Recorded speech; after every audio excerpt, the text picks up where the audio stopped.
Kerala popcorn എന്ന് പറഞ്ഞൊരു event ഉണ്ടായിരുന്നു കഴിഞ്ഞ ജനുവരി 28 അതായത് കഴിഞ്ഞ ഞായറാഴ്ച കൊച്ചിയിൽ പനമ്പള്ളി നഗറിലെ റോട്ടറി ബാലഭവൻ ക്ലബ്ബ് എന്ന് പറഞ്ഞ ഒരു സ്ഥലത്ത് വെച്ചിട്ടാണ് നടന്നത്. സോ കേരളത്തിലെ ആദ്യത്തെ കോമിക് കോൺ എന്നൊക്കെ രീതിയിലാണ് ഇത് കണ്ടക്ട് ചെയ്തിട്ടുണ്ടായിരുന്നത്. ആ ഒരു പ്രതീക്ഷയോടാണ് ഞാൻ പോയതും. പക്ഷേ സർപ്രൈസിംഗ്ലി ഞാൻ ശരിക്കും ഞെട്ടിപ്പോയി.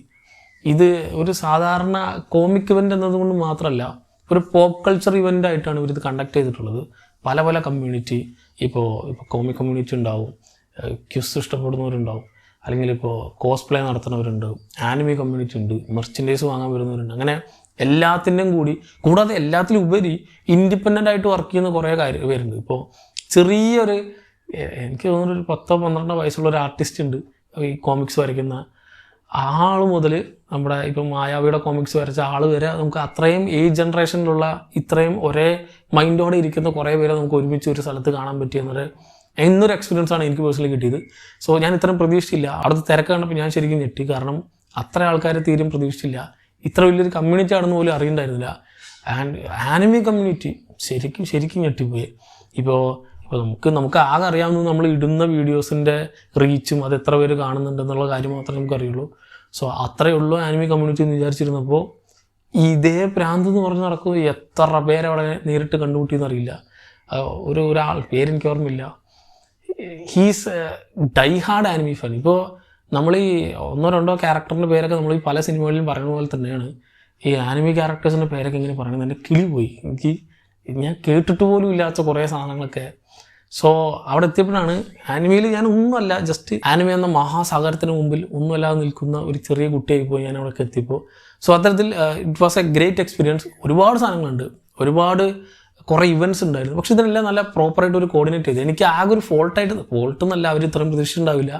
കുറേ കൂടി സ്പേസ് വേണമായിരുന്നു, കുറേ കൂടി വലിയ സ്ഥലത്ത് ഇത് കുറേ കൂടി വലുതായിട്ട് കണ്ടക്ട് ചെയ്യണമായിരുന്നു തോന്നി. കാരണം അതിനകത്ത് നിന്ന് തിരിയാൻ സ്ഥലമില്ലാത്ത രീതിയിൽ അത്രയും റഷ് വന്നു, ആൾക്കാർ ഇങ്ങനെ വന്ന് പോകുന്നുണ്ടായിരുന്നു. ഞാനൊരു ഉച്ച മുതൽ ഒരു വൈകുന്നേരം വരെ ഉണ്ടായിരുന്നു, രാവിലെ തൊട്ടുണ്ടായിരുന്നു. ഞാൻ എത്തിയപ്പോൾ തന്നെ ഒരു 10-12 മണിയായി. അപ്പോൾ തന്നെ കുറേ ഇവൻ്റ് ഇങ്ങനെ നടന്നു പോയിട്ടുണ്ടായിരുന്നു. സോ സ്റ്റേജ് ഇവൻറ്റ്സും ഉണ്ട്, അതിനിടയിൽ ഇപ്പുറത്ത് സ്റ്റാൾസ് വെച്ചു, അല്ലെങ്കിൽ കുറേ മെർച്ചൻഡൈസ്. സോ ഇങ്ങനെ എല്ലാം ഇറങ്ങുന്ന ഒരു നല്ല ഇവൻ്റ് തന്നെയായിരുന്നു. സോ ഒരു മിക്സഡ് കമ്മ്യൂണിറ്റിയാണ് ഇവരിപ്പോൾ ബിൽഡ് ചെയ്തെടുത്തിട്ടുള്ളത്.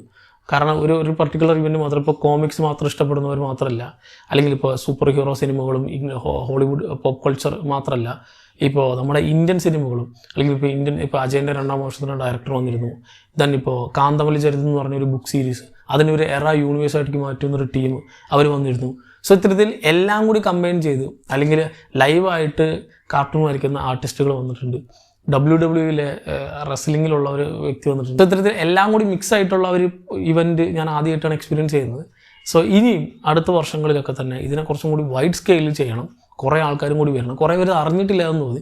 ഞാനിപ്പോൾ സ്റ്റോറിയൊക്കെ കണ്ട് എൻക്വയറി ആയിട്ട് കുറേ പേരൊക്കെ വന്നിട്ടുണ്ടായിരുന്നു. അപ്പോൾ ഇനി ഇതേപോലെ അടുത്ത വർഷം കണ്ടക്ട് ചെയ്യുന്നുണ്ടെങ്കിൽ കൺഫേം ആയിട്ട് ഞാൻ എന്തായാലും വരും. അവിടെ രാവിലെ തൊട്ടേ ഉണ്ടാവും എന്നുള്ള ഉറപ്പാണ്. കാരണം നമ്മുടെ അതേ വൈബുള്ള ഒരുപാട് പേരെ ഒരു സ്ഥലത്ത് ഒരുമിച്ച് കൂടുക എന്ന് പറഞ്ഞാൽ അത് ചെറിയ കാര്യമല്ല. ദെൻ ഈ പറഞ്ഞ പോലെ ഇൻഡിപെൻഡൻ്റ് ആയിട്ട് ചെയ്യുന്ന കുറേ പേരുണ്ട്. അവർ റെക്കഗ്നീഷൻ പ്രോപ്പറായിട്ട് കിട്ടാറില്ല. ഇപ്പോൾ നമ്മളിപ്പോൾ ജപ്പാനീസും ബാക്കിയുള്ള മാംഗാസും ആനിമീസും ഒക്കെ തന്നെ, അല്ലെങ്കിൽ കോമിക് ബുക്സ് ഒക്കെ തന്നെ വെക്കുന്ന സമയത്ത് നമ്മുടെ ഇവിടെ ചെയ്യുന്ന കുറേ ആർട്ടിസ്റ്റുകളുണ്ട്.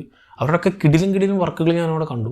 ഞാനീ പറഞ്ഞ ചെറിയ കുട്ടി മുതൽ വലിയ ഇതുപോലെ പ്രോപ്പറായിട്ട് പബ്ലിഷ് ചെയ്യുന്ന കുറേ ബുക്സുകളും മാംഗാസും ഇരുന്ന് വരയ്ക്കുന്ന ആർട്ടിസ്റ്റുകളും ഒക്കെ തന്നെ നമുക്ക് അവിടെ കാണാൻ സാധിച്ചു. സോ ഇവർക്കൊക്കെ തന്നെ ഒരു പ്രോപ്പർ സ്പേസും കൂടി ഇവർ കൊടുക്കുന്നുണ്ട് ഇതെല്ലാം കൂടി കണ്ടക്ട് ചെയ്ത്. സോ ഇത് കണ്ടക്ട് ചെയ്ത ഒരു ടീമിന് ബെസ്റ്റ് വിഷസ്. അടുത്ത വർഷം ഇതേപോലെ തന്നെ കണ്ടക്ട് ചെയ്യുക, ഇതേക്കുറിച്ചും വലുതായിട്ട് കണ്ടക്ട് ചെയ്യുക. അപ്പോൾ വരാൻ പറ്റാത്തവർക്ക് തീർച്ചയായിട്ടും അടുത്ത വർഷം എന്തായാലും വരണം. സോ ഇതിന് വന്നിട്ടുള്ളവരുണ്ടെങ്കിൽ ഇതിനെപ്പറ്റിയുള്ള നിങ്ങളുടെ എക്സ്പീരിയൻസ് എന്തായിരുന്നുള്ളത് ഷെയർ ചെയ്യുക.